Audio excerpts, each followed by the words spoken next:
He originally intended to politely shake hands with his opponent before the competition, but the opponent completely ignored him. Excusez-moi, s'il vous plaît. This provocation sparked, for the first time, a desire to win the match in Gio, who had never cared about fame or fortune. Before every performance, Jerry would place a cigarette next to the piano. In the first round, he played a lively blues jazz piece. After finishing, the cigarette had burned down to the edge of the piano without dropping a single ash. This was his proof of skill, but to Gio, this was an act of disrespect toward music. Your turn, sailor. Even facing Jerry's taunts, Gio still hoped to find a musical connection with him. So, he chose to play Silent Night. At first, everyone was surprised that Gio chose such a basic piece, but Jerry quickly realized something was off. Gio had added jazz elements, perfectly blending this simple Christmas carol with jazz style. For Gio, it wasn't about winning or losing, it was more about communicating with Jerry through music. He believed there was no distinction of high or low in music, and even the simplest piece could be given new life through a unique perspective. However, Jerry not only failed to understand Gio's intention, but also saw it as a challenge to himself. So, in the second round, he performed an extremely difficult original jazz piece, trying to overwhelm Gio with his technical skill.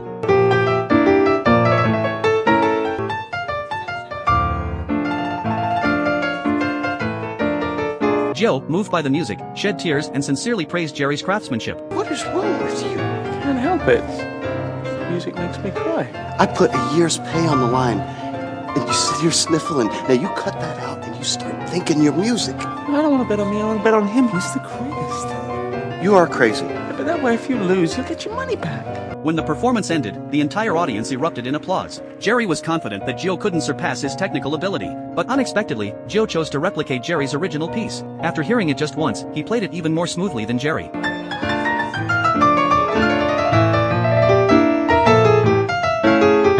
This move enraged Jerry. You stick this up your ass. In the final round, Jerry picked an even more difficult piece, hoping to completely crush Gio.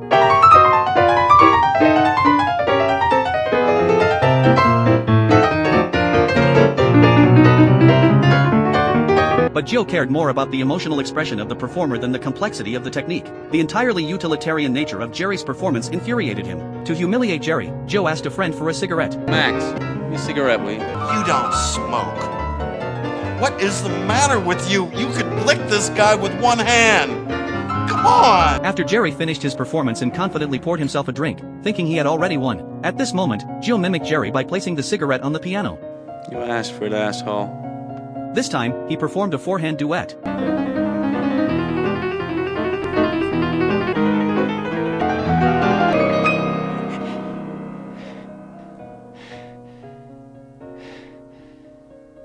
The entire audience was stunned into silence. Gio stood up, took the cigarette, and placed it on the strings. The cigarette immediately caught fire. You smoke it. I don't know how.